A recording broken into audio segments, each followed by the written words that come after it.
A very good morning to all of you. I am Dr. Ranjita and you all are welcome to Study IQ. आज के इस lecture में हम लोग MCQs के through science को रिवाइज कर रहे हैं. सो ये इसका सेट नंबर 54 है. So let's start. अगर आपका कोई स्पेसिफिक सवाल है तो आप मुझे इस ईमेल एड्रेस पर मेल कर सकते हो. ये मेरा इंस्टाग्राम लिंक है, आप मुझे फॉलो कर सकते हो, आप मुझे मैसेज कर सकते हो फॉर क्विक रिप्लाईज के लिए. ये मेरे टेलीग्राम चैनल का लिंक आपको दिया गया है. इस टेलीग्राम चैनल पर आपको मेरे सभी लेक्चर्स के PDF मिल जाएंगे जिनको आप रिवीजन के लिए डाउनलोड कर सकते हो. आप अगर चाहते हैं मेरे बाकी के सीरीज भी देखना तो उन सब के लिंक भी आपको इसी टेलीग्राम चैनल पर मिल जाएंगे. So let's start. इस सेट का पहला सवाल जो है आपको स्क्रीन पर नजर आ रहा है, NCERT का सवाल है. इसमें आपसे पूछा जा रहा है which among the following are phanerogams. Phanerogams जो होते हैं वो कौन होते हैं इसमें से? टेरिडोफाइटा होते हैं, ब्रायोफाइटा होते हैं, थैलोफाइटा होते हैं या जिम्नोस्पर्म्स होते हैं. ओके, ये आपसे पूछा जा रहा है. तो फेनेरोगैम्स जो है इसमें से कौन से हैं ये आपसे पूछ रहे हैं. NCERT का सवाल है. ये क्लास 9-10 की कोई NCERT है जिसमें कि हमने क्लासिफिकेशन ऑफ प्लांट किंगडम के बारे में पढ़ा था. तब हमने बात किया था कि टेरिडोफाइटा, ब्रायोफाइटा, थैलोफाइटा, जिम्नोस्पर्म्स क्या होते हैं. तो इसमें से फेनेरोगम्स क्या हैं ये आपसे पूछा जा रहा है. बताइए. तो ये जो सवाल है आप में से सिर्फ वही लोग सॉल्व कर पाएंगे जिन्होंने NCERT पढ़ा है. बाकी तो इसमें आपका गेस वर्क चलेगा नहीं. बताएं. तो इसका सही जवाब जो है वो D है, जिम्नोस्पर्म. तो एक्सप्लेनेशन क्या है? फेनेरोगैम्स होते क्या है? फेनेरोगैम्स जो प्लांट्स होते हैं with well differentiated reproductive parts that's ultimately makes seeds. जो सीड्स बना रहे हैं उनको हम फेनेरोगैम्स कहते हैं. Here gymnosperms and angiosperms are the only two class of plants that are capable of making seeds. तो अगर हम फेनेरोगैम्स की बात करते हैं तो फेनेरोगैम्स के अंदर सिर्फ और सिर्फ दो कैटेगरी के प्लांट्स आएंगे, जिम्नोस्पर्म और एंजियोस्पर्म. तो जिम्नोस्पर्म और एंजियोस्पर्म्स हैं, उन्हीं को सिर्फ हम फेनेरोगैम्स कह सकते हैं क्योंकि उसी के अंदर ही वेल डिफरेंशिएटेड रिप्रोडक्टिव पार्ट्स है और सीड फॉर्मेशन होती है. सो टेरिडोफाइटा, ब्रायोफाइटा और थैलोफाइटा क्या होते हैं? ये सारे क्रिप्टोगैम्स हैं. तो ये सारे क्रिप्टोगैम्स होते हैं. That is they are not having well defined reproductive part. तो ये इनको बोलते हैं क्रिप्टोगैम्स और इनको बोलते हैं फेनेरोगैम्स. फेनेरोगैम्स में क्या आएगा? Gymnosperm and angiosperm. अगर आपको इसको ट्रिक दे रही है, अगर आपको याद रखने के लिए समझना है कि हमें कैसे याद रखें, तो ट्रिक टू रिमेंबर क्या है? अगर आप स्पर्म वर्ड को फोकस करते हैं, that and at the end means seed. देखो जिम्नोस्पर्म, एंजियोस्पर्म है ना. स्पर्म का क्या मतलब होता है? स्पर्म का मतलब होता है सीड्स. ओके, तो दस जिम्नोस्पर्म एंड एंजियोस्पर्म दोनों जो है वो सीड प्रोड्यूस करेंगे and are phanerogams while they 3 are cryptogams. देखो फेनेरोगैम्स का मतलब है सीड प्रोड्यूसिंग. अब सीड को अगर आप स्पर्म विच ये वर्ड लगा हुआ है उसको आप सीड से समझ सकते हैं मीनिंग से, तो एंजियोस्पर्म और जिम्नोस्पर्म दोनों सीड्स होंगे और वो फेनेरोगैम्स हैं. बाकी के सब क्रिप्टोगैम्स हैं. तो ये NCERT का सवाल है. 9th की NCERT जो है उसके पेज नंबर 86 पे आपको दिया गया है. साथ में आपको इस वाली सीरीज सेट में जो है आपको साथ में आपको रेफरेंस भी मिलेंगे कहाँ से NCERT से लिया गया है. अगला जो सवाल है इसमें आपसे पूछा जा रहा है which among the following disease can spread through water. पानी से फैलने वाली बीमारी कौन सी है इसमें से? तो NCERT में जब मैं आपको पढ़ा रही थी तो मैंने आपको काफ़ी डिटेल में एक्सप्लेन किया था पानी से फैलने वाली कौन सी बीमारियां होती हैं. तो अब इसमें पूछा जा रहा है, ऑप्शंस में है सिफिलिस, निमोनिया, कॉलरा या ट्यूबरक्लोसिस. तो इसमें से कौन सी ऐसी बीमारी है जो पानी के थ्रू फैल सकती है? तो हमने NCERT सीरीज में भी डिस्कस किया, साथ में हमने अपनी क्वेश्चन आंसर सीरीज जो है इसमें भी बहुत बार डिस्कस किया है. तो सिफिलिस जो है ये किस तरीके की डिजीज है? ये एक STD है, सेक्सुअली ट्रांसमिटेड डिजीज है. निमोनिया क्या है? निमोनिया जो है लंग्स को इन्फेक्ट करती है. तो ये कैसे फैलती है? रेस्पिरेटरी सिस्टम की डिजीज है. कॉलरा जिसको हम डायरिया हो जाता है जिसके अंदर. ट्यूबरक्लोसिस अगेन माइकोबैक्टीरियम ट्यूबरक्लोसिस जो है फैलता कैसे है? एक खांसी करने से. रेस्पिरेटरी बॉर्न डिजीज है. कॉलरा जो है इसका सही जवाब है. कॉलरा जो है ओरोफिकल रूट से फैलता है. ओरोफिकल रूट से ये फैलेगा.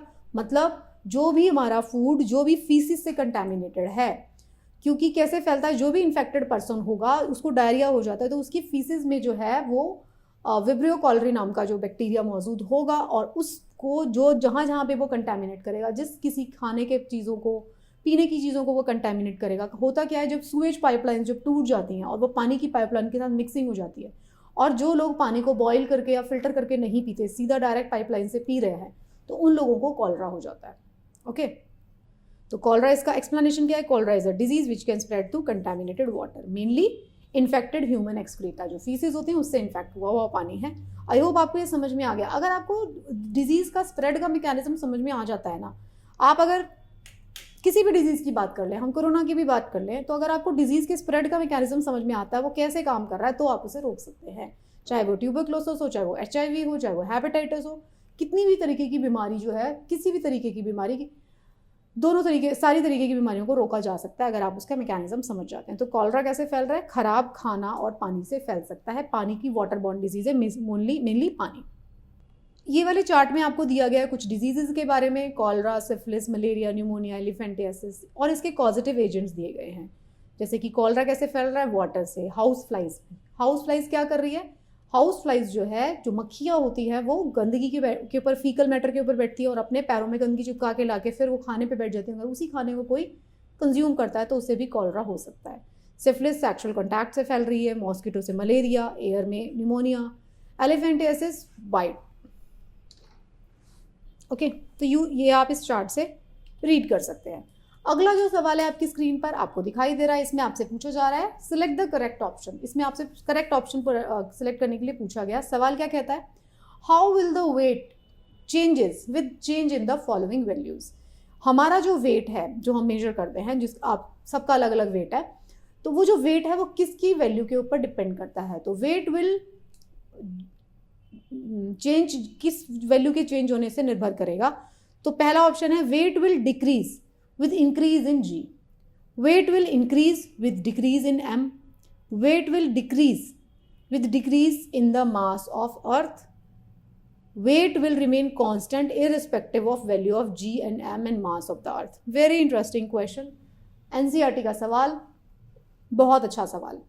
वेट जो है हमारा वो ये कह रहा है डिक्रीज हो जाएगा जैसे ही इंक्रीज होगी G की वैल्यू। पहला स्टेटमेंट कह रहा है, इसमें से आपको करेक्ट छांटनी है। दूसरा स्टेटमेंट कह रहा है कि वेट जो है हमारा इंक्रीज हो जाएगा विद डिक्रीज इन एम।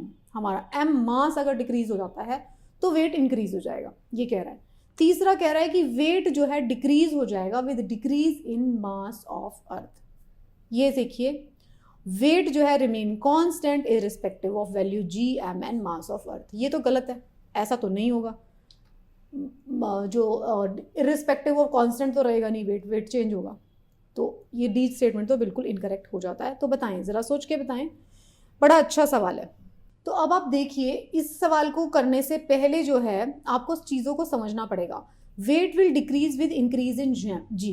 देखिए, जो हमारा फॉर्मूला है उसमें जी की वैल्यू जैसे जैसे इंक्रीज करती है हमारा वेट इंक्रीज होता है। इसीलिए हम कहते हैं कि जी हमारा अर्थ के ऊपर जो है वेट ज़्यादा होता है एज कम्पेयर टू मून, क्योंकि मून की ग्रेविटी 1/6 ऑफ अर्थ है। Weight will increase with decrease in M. अगर हमारा मास ही डिक्रीज हो जाएगा तो हमारा वेट भी डिक्रीज हो जाएगा उसके साथ में। Wait will decrease with decrease in mass of अर्थ। अगर अर्थ जो कि इसका मास मान लीजिए इतना है और अर्थ जो है उसका मास सिर्फ इतना रह गया, इतना चेंज हो गया, अगर अर्थ का मास डिक्रीज हो जाएगा, जो जितनी छोटी बॉडी होगी उसका मास उतना ही कम होगा और उसकी जी की वैल्यू उतनी ही कम होती है। देखिए, जो भी बॉडीज़ हैं, 2 बॉडीज़ जिनके बीच में अट्रैक्शन की बात हो रही है, तो उनके एम के ऊपर, मास के ऊपर डिपेंड करता है उनकी जी की वैल्यू। जितनी बड़ी बॉडी होगी वो उसको अट्रैक्ट कर लेगी। मून का भी अपना ग्रेविटी है और अर्थ का भी अपना ग्रेविटी, लेकिन अर्थ इतनी बड़ी है कि वो मून को अपने अट्रैक्शन में रखती है। अगर अर्थ से बड़ा मून होता तो मून के अट्रैक्शन में अर्थ चली जाती। तो अर्थ से बड़ा कौन है? सन। तो सन के अट्रैक्शन में मून अर्थ रहती है। तो वेट जो होता है वो डिक्रीज होगा with decrease in mass of earth. Explanation वही है, W is equal to mg। तो क्या है, जब इंक्रीज होगा मास ऑफ एन ऑब्जेक्ट तो gravitation acceleration weight of the object should increase, which means m and g are directly proportional to w। बहुत अच्छा सवाल। इस तरीके के सवाल आपको मिल सकते हैं। इस तरीके से ही स्टेटमेंट को ट्विस्ट किया जाता है और आपका ब्रेन जो है ऐसे स्टेटमेंट ट्विस्ट देख के कंफ्यूज हो जाता है और आप रॉन्ग जो है ऑप्शन वो सिलेक्ट कर सकते हो। तो ये अच्छे सवाल है, NCERT का सवाल है। अगर आप इसमें अगर g की वैल्यू देखते हैं, हम कैसे निकालते हैं, mass of the body which is in this case is earth will determine the gravitation। तो acceleration g क्या होता है, g is equal to g m by r square। मतलब 2 बॉडीज के बीच में डिस्टेंस बढ़ेगा तो कम हो जाएगा g, और अगर मास बढ़ेगा तो डायरेक्टली प्रोपोर्शनल है, तो मास के साथ में डायरेक्टली प्रोपोर्शनल, जैसे जैसे मास बढ़ेगा बढ़ेगा। तो इससे क्या होता है, G is directly proportional to M, तो अगर मास कम होगा तो जी कम हो जाएगा। तो ये जो है एनसीईआरटी का सवाल है। तो अगला जो सवाल है आपकी स्क्रीन पर आपको नजर आ रहा है, सवाल नंबर 4। इस सवाल में आपसे पूछा जा रहा है which among the following cell, कौन सी जो सेल्स हैं वो स्टोर करती हैं food in complex permanent tissue, जो कौन सी सेल्स जो हैं जिसके अंदर फूड स्टोर हो जाता है कॉम्प्लेक्स परमानेंट टिश्यू के अंदर। तो वो पूछ रहा है आपसे, फ्लोएम फाइबर है ऑप्शन में दिया जा रहा है, जाइलम पैरेन्काइमा है, जाइलम फाइबर्स है, या वेसल्स है, कहाँ पे जो है फूड स्टोर हो जाता है। तो ये एनसीईआरटी का सवाल है। जब हम एनसीईआरटी पढ़ रहे थे तो तब हम डिस्कस कर रहा था हमने जाइलम और फ्लोएम के बारे में। तो इसमें से ये सिर्फ वो उन्हीं लोगों को पता होगा ये सवाल का जवाब जिन्होंने एनसीईआरटी को थोड़ा ध्यान से अटेंटिव होकर पढ़ा है, वही बता पाएंगे। तो इस सवाल का जो जवाब है दैट इज, इसका आंसर है जाइलम पैरेन्काइमा। तो जाइलम जो पैरेन्काइमा है उसके अंदर जो है फूड स्टोर होता है। जाइलम में क्या क्या होता है, xylem consist of cells, tracheids, vessels, xylem parenchyma and xylem fibres. तो क्या करते हैं, और xylem tracheids, vessels, xylem parenchyma और जाइलम फाइबर्स, ये 4 तरीके के सेल्स मिलते हैं हमको। तो ट्रैकिड्स क्या होते हैं, डेड सेल्स होते हैं। When mature help transport of water, ये वेसल्स क्या होते हैं, ये भी डेड सेल्स हैं। देखो जाइलम का जो ट्रैकिड्स हैं वो वाटर को ट्रांसपोर्ट का काम करते हैं, जो कि जाइलम का मेन फंक्शन है, वाटर का ट्रांसपोर्ट, ये हम सारे जानते हैं। जो उसकी वेसल्स हैं, डेड सेल्स हैं, when mature they help transport of water, ये भी वाटर ट्रांसपोर्ट में हेल्प कर रहे हैं। लेकिन जो उसकी जाइलम पैरेन्काइमा है वो स्टोर करती है फूड को, और जाइलम फाइबर क्या करते हैं, सपोर्ट देते हैं। ओके, तो ये एनसीईआरटी में हमने पढ़ा था। ये जो sieve tubes and tubular cells होती हैं, फ्लोएम फाइबर्स, ये डेड होते हैं। Sieve tubes, companion cells, sieve cells और फ्लोएम पैरेन्काइमा, ये सारे के सारे लिविंग होते हैं। तो ये फ्लोएम के सेल्स थे, वो जाइलम के सेल्स थे। तो ये जो है एनसीईआरटी का सवाल है। तो इसमें जो है क्लास 9 की एनसीईआरटी है। तो इसका जवाब जो क्या हुआ, जाइलम पैरेन्काइमा इसका जवाब हुआ। जाइलम पैरेन्काइमा के अंदर जो है फूड का स्टोरेज होता है। अगला जो सवाल है आपकी स्क्रीन पर आपको नजर आ रहा है, उसमें आपसे पूछा जा रहा है which among the following molecules will not exist in nature, कौन सा इसमें से केमिकल जो है आपको नेचर में मौजूद नहीं मिलता। NaNO3, CaOH, NaCl, CCl4, कौन सा केमिकल जो है इसमें से आपको नहीं मिलता है नेचर के अंदर, फ्रीली अवेलेबल नहीं मिलेगा आपको, बताएं। कैल्शियम हाइड्रोक्साइड है, सोडियम क्लोराइड है, CCl4 है, कार्बन टेट्राक्लोराइड, या NaO3 2 है, बताएं। तो ये भी हमने एनसीईआरटी में डिस्कस किया था। जब हम एनसीईआरटी पढ़ रहे थे अलग अलग केमिकल्स को हमने इंडिविजुअली डिस्कस किया था। तो इसमें से एक केमिकल जो है वो हमको नेचर में अपने आप से नहीं मिल रहा। तो उसका जवाब है ए। Na जो मॉलिक्यूल्स होते हैं व्हेन मेड, कब बनते हैं, व्हेन वैलेंसी और चार्जेस आर सेटिस्फाइड, तभी बनता है कोई भी मॉलिक्यूल। CCl4 कैसे बनेगा, एक कार्बन का एटम होगा, कार्बन के अंदर 4 होते हैं इलेक्ट्रॉन, और क्लोरीन की वैलेंसी जो है 7 होती है, तो वो एक इसके साथ बॉन्ड बना लेगा। NaNO3 में क्या है, sodium has a valency of +1 और NO3 has -1, so it will form NaNO3, 2 नहीं बनेगा ये। ओके, तो ये नहीं बनता, ये गलत केमिकल दिया हुआ है, ये बनेगा ही नहीं। देखो कोई जब भी ये केमिस्ट्री की बेसिक्स का क्वेश्चन है, कोई भी जो एलिमेंट बनता है, कोई भी, वो कब बनता है, मैंने आपको बताया था कि हर एक एलिमेंट जो होगा उसको अपना जो आउटर शेल है उसका अपना ऑक्टेट कंप्लीट करना है। अगर हम कार्बन की बात करते हैं तो उसके फर्स्ट सेल में 2 इलेक्ट्रॉन और नेक्स्ट सेल में 4 इलेक्ट्रॉन, तो अब उसको 4 और इलेक्ट्रॉन चाहिए, तो वो क्लोरीन के साथ बना लेगा, 4 क्लोरीन एटम के साथ वो बनाएगा कोवेलेंट बॉन्ड। सोडियम जो है उसके अंदर क्या है, क्लोरीन के अंदर एक डेफिशिएंसी है 7 है, और सोडियम के अंदर एक एडवांस है, तो ये दोनों बॉन्ड बना लेंगे। सिमिलरली कैल्शियम हाइड्रोक्साइड, ये +2 है कैल्शियम, और ये OH जो है 2 -1 है, तो ये 2 के साथ कंबाइन हो जाएगा। बट Na जो है NaNO3 बन सकता है, NaNO3 2 नहीं बन पाएगा। तो जिसको केमिस्ट्री के बेसिक्स पता रहेंगे वो ये सवाल को सॉल्व कर लेगा आसानी से। अगर आप केमिस्ट्री के बेसिक्स पता रखना चाहते हैं तो आप जो है मेरी एनसीईआरटी सीरीज़ में जो बेसिक्स ऑफ केमिस्ट्री मैंने डिस्कस किए, बहुत ज़्यादा एडवांस केमिस्ट्री को हमने डिस्कस नहीं किया, बट बेसिक्स को डिस्कस किया है, तो आप देख सकते हैं। अगला सवाल है जो आपको सवाल नंबर 6 वो आपको दिखाई दे रहा है आपकी स्क्रीन पर। इसमें पूछा जा रहा है how biologically nitrogen is fixed in nitrogen cycle. तो जो नाइट्रोजन साइकिल होता है उसमें बायोलॉजिकली कैसे होती है फिक्सिंग, ये आपसे पूछ रहा है। लाइटनिंग के द्वारा, जो बिजली चमकती है, बाय आर्थ्रोपोड्स के द्वारा, बाय नाइट्रोजन फिक्सिंग एल्गी, या बाय नाइट्रोजन फिक्सिंग बैक्टीरिया। किसके द्वारा होती है। तो हमने इसमें जब नाइट्रोजन फिक्सेशन वाला चैप्टर हम पढ़ रहे थे, नाइट्रोजन साइकिल जब हम पढ़ रहे थे, तो हमने इसके बारे में बात किया था। बताएं इसका सही जवाब क्या है। लाइटनिंग से फिक्स हो रही है, एल्गी से फिक्स हो रही है, बैक्टीरिया से फिक्स हो रही है, बताएं। तो जो इसका जवाब है D4। इसमें क्या हो रहा है ना कि जो बैक्टीरियाज होते हैं, जो रूट की जो लेग्यूम्स के अंदर रहते हैं, नाइट्रोजन फिक्सिंग जो बैक्टीरियाज होते हैं वो रहते हैं किसमें, लेग्यूमिनस प्लांट्स के रूट्स में रहते हैं। तो वो क्या करते हैं, वो फिक्स कर देते हैं नाइट्रोजन को और वो अवेलेबल बना देते हैं, नाइट्रेट्स और नाइट्राइट्स की फॉर्म में वो अवेलेबल बना देते हैं, जिससे कि प्लांट उसको ऑब्जॉर्ब कर सकता है। तो जो मोस्टली नाइट्रोजन है वो कहाँ पे फिक्स होती है, nitrogen fixers are found in leguminous plants के अंदर, जैसे कि मटर हो गया, जैसे कि दालें हो गई। Those bacteria enter into roots and forms from nodule where they fix nitrogen, वो आपको पता है। लाइटनिंग जो है वो कैसे फिक्स करती है, वो फिक्स करती है, फिजिकल प्रोसेस है वो एक तरीके का। एल्गी जो होती है वो प्राइमरी प्रोड्यूसर ऑफ ऑक्सीजन है into atmosphere about 50%, but they do not play any role in nitrogen fixation. तो एल्गीज का कोई रोल नहीं होता नाइट्रोजन फिक्सेशन में। किसका रोल होता है, रूट्स की, लेग्यूम्स के, लेग्यूमिनस प्लांट्स की रूट्स में रहने वाले बैक्टीरियाज का। और फिजिकल प्रोसेस की बात करेंगे तो लाइटनिंग का, जो बिजली चमकती है। तो इसमें क्या पूछा गया था, सवाल में आपसे पूछा गया था बायोलॉजिकल नाइट्रोजन फिक्सेशन के बारे में। अगर फिजिकली नाइट्रोजन फिक्सेशन के बारे में बोला जाता तो लाइटनिंग आता, क्योंकि बायोलॉजिकली बात हो रही है तो ये आएगा बैक्टीरियाज। ठीक है, कोई कंफ्यूजन तो नहीं है इस सवाल के आंसर में आपको। ये इसका क्लास 9 का सवाल है। तो अगला सवाल जो आपको स्क्रीन पर नजर आ रहा है वो MPPCS में 2011 में पूछा गया सवाल है। तो इसमें पूछा गया था आपसे कि प्लास्टर ऑफ पेरिस जो होता है वो प्रिपेयर किया जाता है फ्रॉम, किससे प्रिपेयर किया जाता है, POP को।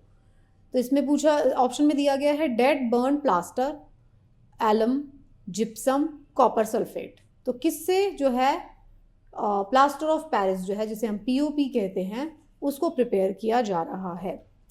तो ये इसका सही जवाब, ये NCERT का सवाल है। एलम का मतलब फिटकरी, जिप्सम से किया जा रहा है, कॉपर सल्फेट से किया जा रहा है, या डेड बर्न प्लास्टर से किया जा रहा है। तो सही जवाब जो है जिप्सम से जो है हम प्रिपेयर करते हैं प्लास्टर ऑफ पेरिस को। तो एक्सप्लेनेशन में प्लास्टर ऑफ पेरिस ये NCERT में दिया गया है आपको। जब भी एक केमिकल रिएक्शन दिखाया गया है, जब हम जिप्सम को हीट करते हैं at 120 degree Celsius, gypsum is found mainly in Paris, hence the name plaster of Paris. Chemical formula क्या होता है, इसका केमिकल फॉर्मूला थोड़ा सा गलत है, तो gypsum is the right answer. तो जिप्सम का एक्सप्लेनेशन क्या है, जब जिप्सम, जो प्लास्टर ऑफ पेरिस जो है, जिप्सम को जब हम हीट करते हैं 120 डिग्री सेल्सियस पर, तब प्लास्टर ऑफ पेरिस का फॉर्मेशन होता है। प्लास्टर ऑफ पेरिस को क्यों कहते हैं प्लास्टर ऑफ पेरिस, क्योंकि सबसे पहले इसको पेरिस में फाउंड किया गया था। तो केमिकल रिएक्शन आप देखेंगे तो हम केमिकल रिएक्शन को अगर आप फोकस करते हैं तो जो जिप्सम है on heating CaSO4 half H2O plus 3H2O अलग हो जाता है। तो प्लास्टर ऑफ पेरिस जो है वो प्रेसिपिटेट आउट हो जाएगा। मतलब जिप्सम को हमने हीट करना शुरू कर दिया तो उसके अंदर जो हाफ ये वाला CaSO4 हाफ H2O जो होता है ये बन जाता है POP। ठीक है, तो प्लास्टर ऑफ पेरिस की फॉर्मेशन होती है, NCERT में हमने पढ़ा है। एप्लीकेशन अगर हम बात करते हैं तो प्लास्टर ऑफ पेरिस की क्या क्या होंगी, use of making toys and idols, जो मूर्तियां बनाते हैं प्लास्टर ऑफ पेरिस की, use in construction of level up of walls, मतलब कंस्ट्रक्शन चीज़ों में यूज होता है, और डॉक्टर्स के द्वारा हड्डियों को जोड़ने के लिए POP का यूज किया जाता है। बोन को फिक्स करके उसके ऊपर POP लपेट दिया जाता है। अगला जो सवाल है आपकी स्क्रीन पर आपको नजर आ रहा है वो MPPCS में पूछा गया सवाल है 2011 में। इसमें आपसे पूछा गया है, जब atoms, when an atom emits alpha radiation and gets converted into another atom, तो क्या होता है। अल्फा रेडिएशन जब एमिट कर रहा है कोई भी एक एटम और दूसरे एटम में कन्वर्ट हो जा रहा है, तो क्या हो रहा है उस एटम में। तो क्या हो रहा है, पहला ऑप्शन दिया गया है mass number decreases by 4 and atomic number decreases by 2, ये बोल रहा है जब अल्फा रेडिएशन डिक्रीज कर रहा है। तो दूसरा बोल रहा है mass number decreases by 2 and atomic number decreases by 4, mass number decreases by 4 and atomic number increases by 2, both mass number and atomic number remains same। तो ये पूछ रहा है। तो इस सवाल को सॉल्व करने के लिए इस तरीके का सवाल हमने पहले वाले सेट्स में भी किया है। आपको ये समझना पड़ेगा कि अल्फा जो रेडिएशंस होती हैं ये क्या होती हैं।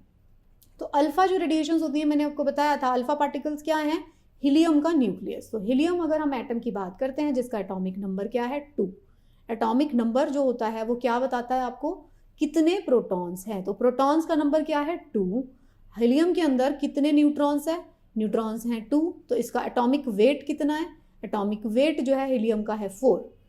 ओके, तो अल्फा पार्टिकल्स की अगर हम बात करते हैं तो उनका एटॉमिक जो नंबर होता है वो होता है 2, और एटॉमिक मास जो होता है, जो एटॉमिक वेट या एटॉमिक मास जो होता है वो होता है 4। तो अल्फा पार्टिकल इसका सही जवाब होगा।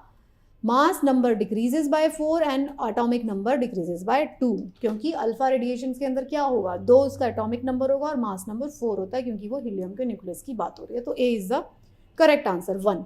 सो mass number decreases by 4 and atomic number decreases by 2। तो एक्सप्लेनेशन में अगर हम बात करते हैं तो alpha particle is having mass number 4 and atomic number 2। तो अगर हम डिनोट करते हैं अल्फा पार्टिकल को तो ऊपर हम मास नंबर लिखते हैं, नीचे हम एटॉमिक नंबर लिखते हैं, तो एटॉमिक नंबर इसका 2 रहता है। Likewise there is a beta decay. अगर हम बीटा डिके की बात करते हैं तो बीटा डिके में क्या होगा? Beta decay in which mass number remains same but proton decrease by 1। Mass number same रहेगा लेकिन प्रोटॉन में 1 डिक्रीज हो जाएगा and neutron increase by 1। Beta decay in which mass number remains same, beta plus decay और beta minus decay, 2 तरीके का beta decay होता है, beta plus and beta minus. तो बीटा प्लस डिके के अंदर क्या होता है? बीटा प्लस डिके के अंदर प्रोटॉन का नंबर डिक्रीज हो जाता है 1 से और न्यूट्रॉन इंक्रीज हो जाता है। बीटा माइनस डिके में क्या होता है? Mass number remains the same but neutron decreases by 1 and proton increases by 1। ये होता है बीटा प्लस डिके और बीटा माइनस डिके में। अगला जो सवाल है आपकी स्क्रीन पर, उसमें आपसे पूछा गया है 1 gram mole of substance contain dash number of molecules. Same MPPCS 2011 में पूछा गया सवाल है। तो 1 मोल जो कोई सब्सटेंस होता है तो उसके अंदर कितने मॉलिक्यूल्स प्रेजेंट होते हैं? एनसीईआरटी का सवाल।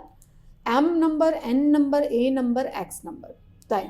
तो हमने एनसीईआरटी के अंदर हम इसको पढ़ते हैं। ये कांस्टेंट होती है जिसका सिंबल आपको यहाँ पे दिया गया है, एम, एन, ए या एक्स। तो इसका सही जवाब है एन। एन जो है mole is the number of atoms और molecules present inside the given amount of substance. किसी एक सब्सटेंस के अंदर कितने मॉलिक्यूल्स प्रेजेंट होते हैं उसको हम बताते हैं एवोग्रेडो नंबर से। तो एन जो है वो रिप्रेजेंट करता है एवोग्रेडो नंबर। एवोग्रेडो नंबर कितना होता है? 6.022 इंटू 10⁻23। तो ये जो है एवोग्रेडो नंबर है वो 1 मोल ऑफ सब्सटेंस के अंदर प्रेजेंट होता है। ओके, तो ये कहाँ पे हमने पढ़ा है? ये हमने पढ़ा है एनसीईआरटी में, राइट। तो ये एनसीईआरटी का सवाल है। When we say gram moles of a substance that means it's contain exactly molecule equal to Avogadro's number. तो अगर 1 मोल ग्राम मोल की बात करेंगे तो वो होगा एवोग्रेडो 1 ग्राम मोल। तो 1 ग्राम मोल का मतलब होगा 1 एवोग्रेडो नंबर, जिसकी वैल्यू कितनी है? 6.022 इंटू 10⁻23। इस नंबर की वैल्यू इतनी है। तो उतने मॉलिक्यूल्स इसके अंदर प्रेजेंट होंगे। एनसीईआरटी का सवाल है। तो एनसीईआरटी में जब भी आपको कोई कांस्टेंट्स मिलती हैं जैसे कैपिटल जी, स्मॉल जी, एवोग्रेडोज नंबर, उनकी जो वैल्यू है वो आपको पाई, इन सब की जो वैल्यू है आपको ज़रूर पता होनी चाहिए। ये जो है स्टेट पीसीएस आप देखेंगे, एमपीपीसीएस ने पूछा है ये सवाल। तो स्टेट पीसीएस जो है सीधा का सीधा सवाल ले लेते हैं उन्हीं एनसीईआरटीज में से जो बच्चे हम पढ़ते हैं, मतलब जब हम बच्चे थे स्कूल में तब पढ़ते थे।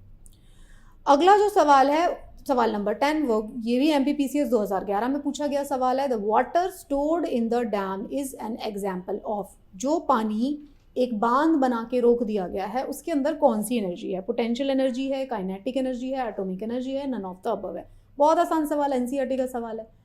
एक पानी आ रहा था, डैम बना दिया, वहाँ पे पानी वहाँ पे रुका हुआ है, तो उसके अंदर कौन सी एनर्जी है? पोटेंशियल एनर्जी है कि काइनेटिक है कि एटॉमिक है? या कोई नहीं, कोई एनर्जी तो है। तो potential energy is the right answer. तो हमने पानी को, उसके अंदर पोटेंशियल है, उसके अंदर हमने उसको रोका है। जैसे ही हम उसका ब्रेक करेंगे, उसको खोलेंगे डैम को, वो कन्वर्ट हो जाएगा। ठीक है, तो potential energy is energy store in the body on the basis of its position. Like for example here water is stored inside the dam, it is stored and have enough energy and will flow once the dam gates are open. अब जैसे ही dam का gate open होगा तो वो जो flow होता है वो किस वजह से होता है? वो फ्लो जो होता है वो ग्रेविटी की वजह से होता है। जो भी डाउन स्लोप है वहां पे फ्लो करेगा। क्या अभी अप स्लोप में फ्लो होते देखा है आपने वाटर को? अप स्लोप में पानी फ्लो नहीं करता, डाउन स्लोप में करता है। तो जहां पे भी ग्रेविटी का रोल हो जाता है वहां पे पोटेंशियल एनर्जी आ जाएगी। अगर आपने एक पत्थर को उठाया, आपने उसको ऊपर 10वीं मंजिल पे प्लेस कर दिया, एक पत्थर को आपने उठाया, आपने उसको पहली मंजिल पे प्लेस कर दिया, तो किसके अंदर पोटेंशियल एनर्जी ज़्यादा हो जाएगी? सेम साइज के पत्थर है तो जो 10वें माले पर है, यानी कि उसके अंदर जी ज़्यादा, मतलब उसको ज़्यादा खींचेगा। ठीक है, तो काइनेटिक एनर्जी क्या है? On the other hand, kinetic is the energy stored in the body on the basis of its motion. For example, when the gate will open, the flowing water will gain some energy. So note, kinetic energy and potential energy are interdependent and interconvertible. तो potential energy kinetic में बदल जाती है, kinetic potential में बदल जाती है. तो kinetic energy and potential energy जो होते हैं इंटरडिपेंडेंट है और कन्वर्ट हो जाते हैं एक दूसरे में. तो P प्लस KE जो है वो इज इक्वल टू कॉन्स्टेंट. तो ये जो थे इस सेट के कुछ सवाल थे 10. आई होप आपको इनको सॉल्व करके मज़ा आया होगा. आपने इसमें MPPCS के कुछ सवाल देखे, तो जो भी स्टूडेंट्स MPPCS के हैं उनको ज़रूर समझ में आया होगा. और जो भी बाकी स्टेट PCS की प्रिपरेशन भी आप लोग कर रहे हो तो आपको समझ में आया होगा कि स्टेट PCS जो है डायरेक्ट सवाल उठाते हैं NCERT से. So thank you so much. पढ़ते रहिए and best of luck for your preparation.